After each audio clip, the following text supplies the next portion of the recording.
Welcome back. Edo State Governor Adams Oshiomhole says his administration plans to deliver on promises, including the completion of projects embarked on in spite of the lean revenue accruing to the state. Governor Oshiomhole restated this pledge during an inspection of some project sites in Benin City, the state's capital. He expresses delight at the level of work done so far, adding that the state government will lay the right foundation for succession by another APC-led government. A distinct feature of the Adams Oshiomhole administration, construction of urban roads. Even in the closing stages, Governor Oshiomhole wants the tempo sustained right to the end. From one project site to the other, work is in progress as contractors are battling to meet up with the deadline. All hands on deck to guarantee delivery on time.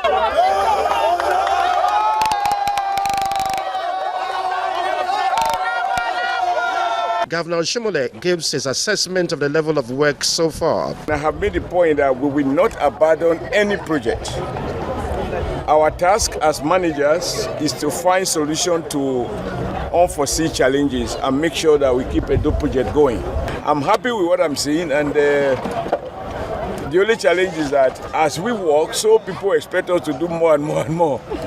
But I am sure with my party continuing in government, these projects will continue. And these ones, I'm sure by the time you have the next rainy season, we will have done a lot.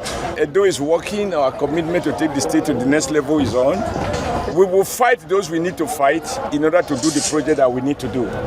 But that fight is informed by public interest, and there is no going back. The present administration says it will leave on a high with completion of projects initiated by this government. Meanwhile, Governor Tanko Almakura of Nasarawa State has flagged off the construction of a 17 billion naira international cargo airport in Lafia, the state's capital. At the ceremony in Lafia, Mr. Almakura told the gathering that when complete, the airport would encourage economic activities, create employment, and boost the inflow of revenue into the state's coffers. The state government is expected to provide 25% of the amount, while its Chinese partner will provide the balance of 75%. As you are aware, Nasarawa State is strategically located in the heart of Nigeria, making it the closest state bordering the Federal Capital Territory, FCT Abuja, with the attendant influx of people and obvious strain on the available infrastructure facilities. Distinguished ladies and gentlemen, it is pertinent to point out that this reality has given Nasarawa State an opportunity to provide alternative to the infrastructural deficit suffered by our nation's capital, the Federal Capital Territory. One of such alternatives is the construction of an international cargo airport, which we have gathered here to witness its flag off.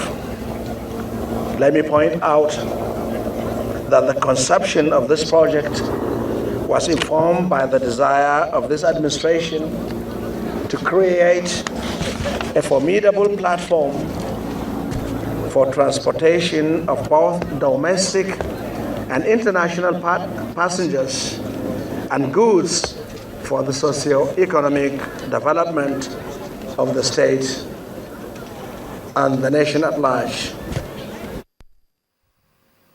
Governor of Nasarawa State, Tanko Almakura. The Ogun State government has paid its counterfund fund to benefit from a loan agreement between the federal government and the International Fund for Agricultural Development, IFAD. The $104 million agreement is geared towards developing the state's agriculture sector for food security and employment. The state's commissioner made the disclosure in Abeokuta, the state capital, during the inauguration of the State Steering Committee. The committee is saddled with the responsibility of giving direction to the program management unit, as stated in the project document. The goal of FGM IFAD VCDP is that the income of income and food security of poor rural households engaged in production, processing and marketing of rice and cassava in the targeted local government areas are enhanced on a sustainable basis with emphasis on poor rural households engaged in the cassava and rice value chains, which serve as the primary target group, including smallholder farmers cultivating up to 5 hectares of land, small-scale processors, as well as traders. It is important to note at this point that Ogun State is the only state from the southwest that is a part of the program.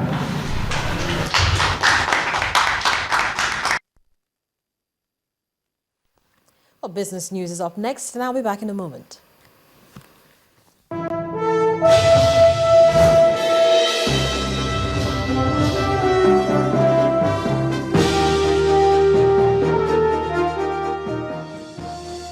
Well, Nigeria's November inflation data is expected to be released tomorrow, Sunday, December the 13th, by the National Bureau of Statistics. Also to be released will be the month's data on the retail prices of petrol across the country. Ahead of tomorrow's consumer price inflation official data release, analysts at financial derivatives company forecast November inflation unchanged at 9.3%.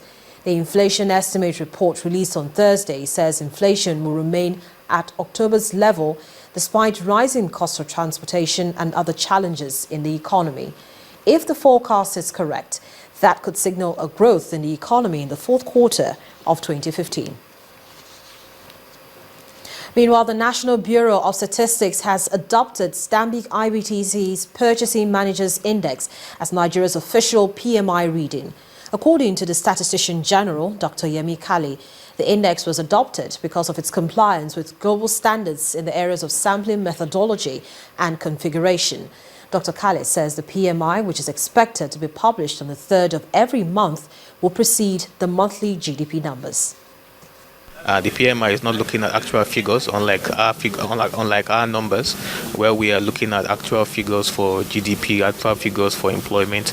Is giving you an indication of what output is looking like, what the employment might be looking at just before the official statistics released by NBS. So it's very easy if you compare the methodology in terms of the sectoral shares, for example, for output, and you compare it to that which we publish, you see that they use the same methodology. In the process of getting all these numbers out, it involves a process of sampling. We looked at their sampling methodology to ensure that it meets the best practices. It did. We looked at the configuration, the breakdown, sectoral shares. It did. We looked at the questionnaires, the questions they're actually asking businesses, and those things actually matter. Depending on how you phrase the questions, you might actually get a different response. So you have to be very, very careful. Well, Nigeria has ranked 35 out of 52 African economies in the league table of countries' macroeconomic risks. Ghana is the worst at number 1. The fourth quarter of 2015 economic report released by the Institute of Chartered Accountants of England and Wales based its ranking on the ratio of current account as a percentage of GDP, the growth of private sector credit, and the ratio of foreign debt to currency reserves. Based on the 3 parameters, Nigeria's weak point of credit growth, which expanded by 24.8% in June 2015, was however offset by its huge banked population. The country's ranking at number 35 shows moderate macroeconomic risk was also helped by its negative 2.8% current account ratio to GDP in the first quarter of 2015 as oil prices dropped. Nigeria was also favored by its low debt portfolio as a percentage of its currency reserves. External debt stands at $10.3 billion in June 2015. That's about a third of its reserves at $29.9 billion. And for the stock market wrap-up for the week, the all-share index fell by 1.31% to close at 27,269.71. Market capitalization also depreciated, closing the week at 9.376 trillion naira. 9 other indices finished lower during the week, with the exception of the NSE Oil and Gas Index that rose by 0.09%, while the NSE ASM Index closed flat. Market breadth was once again negative, with 25 gainers and 26 losers recorded, compared to the 27 gainers and 52 losers recorded in the previous week. Market activity reduced from the previous week as volume fell by almost 4% to 1.1 billion shares, valued at 13.8 billion naira and exchanged in 13,870 deals. All eyes are on the United States Central Bank on Monday and Tuesday next week for its final Open Market Committee meeting in 2015. The meeting that will decide on U.S. interest rate and stimulus program has generated anxiety and buffeted financial markets around the world, in particular since September, when the Fed disappointed with no interest rate hike. Ahead of the formal announcement on Tuesday, the 16th, the Fed chief, Janet Yellen, has indicated she would be pleased to see the first U.S. rate increase in almost 10 years from its present near-zero position. The United States interest rate is the unofficial interest rate anchor for all central banks around the globe.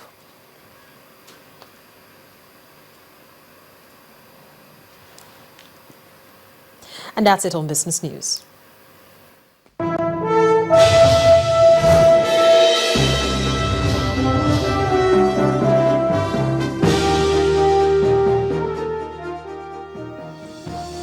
The Nigerian Union of Pensioners have asked the federal and state governments to pay all arrears they are being owed.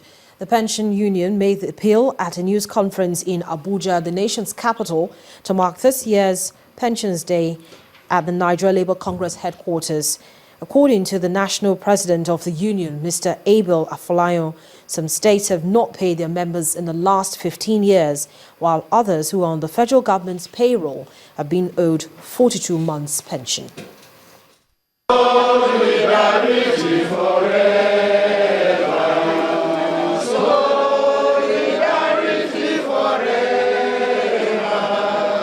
The 11th day of December every year is set aside to celebrate pensioners who have served the nation in different capacities and are now out of active public service. Rather than just celebrate this time around, the pensioners take time to reflect on their unpaid arrears and gratuities, even as they ask the government to fulfill its part of the counterpart funding agreement. Arrears of pension from year 2000 in some places. Gratuity not paid from year 2000. Have not received pension for months in most of the states. Primary school pensioners, some of those who taught us in the primary school, have not been paid for months because of the counterpart funding of the federal government and state government, which they have refused to pay. Meanwhile, the chairman, Senate Committee on Establishment and Public Service, Senator Emmanuel Porker, assures the pensioners that the National Assembly will protect their rights. Mr. President, I will assure you that as the Senate, the 8th Senate, will do everything humanly possible that anything that concerns legislation in beefing up your plight, I will not hesitate to present it on the floor this evening. Apart from asking the government to clear up pensioners' arrears, the pensioners are also asking the government to increase their pensions as required by the law. In section 1733 provides that pensions shall be increased every 5 years, or with the federal government's increase of its own workers' salary, whichever comes earlier. That's the law. But unfortunately, this is not being kept by the federal government itself. Issues about the welfare of pensioners have been a recurrent decimal, even with past governments. With this new government in office, these pensioners can only wait to see what plans it has for them. Well, still ahead on the news at 10, Nigeria's Dream Team 6 clinches the Africa Under-23 Championship at the expense of Algeria. That's on Sports News. To stay with us.